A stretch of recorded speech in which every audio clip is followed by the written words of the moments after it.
Hey Ryan, you're on the air. Hey, I you tweeted something. If I could just reread it and then maybe get your take on it. You said the reality is life is a single player game. You're born alone. You're going to die alone. All of your interpretations are alone. All your memories are alone. You're gone in 3 generations and nobody cares. Before you showed up, nobody cared. It's all single player. I mean, I think about this quite a bit myself. I spend quite a bit of time alone, and sometimes it has me thinking like, what's the point? So I was just kind of wanted your take on that. Thanks. Yeah, it's a good question. Great. I managed to remove him as a speaker without rudely ejecting him this time. Okay, so life is a single player game. Obviously, it's not 100% true. Life is also a multiplayer game. But I think it's more interesting to consider it as a single player game because that's not a thought that gets brought up as often. Society always trains us for society's ends, and society is a multi-user organism, so it will train us for the multi-user game. So only the individual can themselves stumble upon the single player game and that frame of mind and see where it takes them. So why is this an interesting frame of mind? Well, firstly, there's a lot of truth to it. So much of the world, so much of is your interpretation of the world. So much of mindset is your mindset.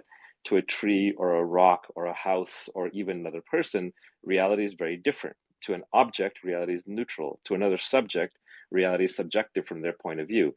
So a lot of this is kind of up to you how you want to interpret it. Another point here is that it's really the only moment that really exists is now. Even tomorrow or yesterday are just thoughts in the current moment. So nothing exists outside of right now. You're not necessarily going to be around for any appreciable period of time. Everything you do will be forgotten, like everything in the past has been forgotten. It's not to say it's meaningless, but it's more to say that you create your own meaning, you interpret your own meaning, you are the meaning of your own life. And that gives a freedom. Now you're free to interpret this however you want. Inside every person is either a budding god or a budding demon or an angel or a saint. It's entirely up to you how you choose to interpret it. I just recommend that you interpret it in a way that is as close to reality as possible, because then you're likely to make less mistakes. And if you have the choice, if you must choose, then interpret it positively, because it's just better to live a positive experience than a negative one. People who commit suicide, for example, God bless them, but they kind of left the game too early. They were going to leave the game anyway. Everybody leaves the game eventually. So you may as well just stick it around and see what it has planned for you. Um, why do anything? What is this a problem? Is this a problem that there's a lack of meaning? No, it's a form of freedom. If there was a meaning to life, then we would all be stuck trying to figure out that meaning. And the moment that a person found that meaning and shared it with everybody else, then we would all be enslaved to that particular meaning. So I think it's liberating that there's no meaning to life. You can create your own meaning, and certain meanings that you create or interpret are far more pleasant than others.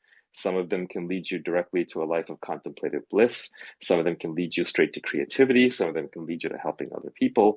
Um, I would argue that the meanings that are sort of the best to create and work on are the ones that self actualize you against your natural talents, the thing that you enjoy doing that puts you in flow, that has some worthwhile benefit either to yourself or to society, and doesn't cause extreme negative repercussions for you in this life.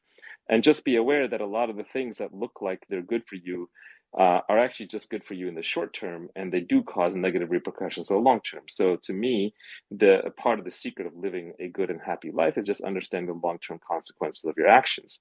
And so if you create a meaning that is or a set of meanings that long-term will lead you to compound interest in good relationships and in creating wealth for yourself and not having a very busy mind and just being able to go through life sort of happy from moment to moment, that's going to be a better life that you've created for yourself. But yeah, if you want to create a harsher and darker or shorter life for yourself, you should feel free to make that choice.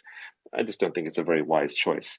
The single player game frame also kind of robs you of this idea of outside agency. It takes away this idea that you're a victim, that things happen to you, that you don't have agency in your life.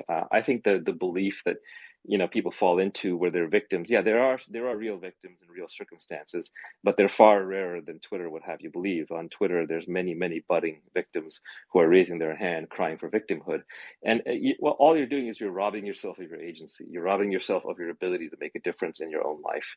So even if you have been a real victim, let's just go ahead and accommodate that for a moment. I would say it's still a better frame to basically say, no, life is a single player game. I choose to rise out of that. I choose to reinterpret that. And long term, when you look back on your life, the moments you're going to be proudest of is when you rose past circumstances that were difficult, when you rose past your suffering, and then you accomplished something. That's where character is built. That's where resumes are made. That's where people have their proudest moments. So if you had no adversity, it would be a really boring game. Imagine a game of, I don't know, Mario Brothers, where there was no jumping and no prizes and nothing to do and no monsters. It would be incredibly dull and incredibly boring. Also, a game that went on forever would get really dull. So I would say play the game. It's your game. You get to design the board. You get to design the challenge. You get to design the victory condition. And that's a lot of the creativity.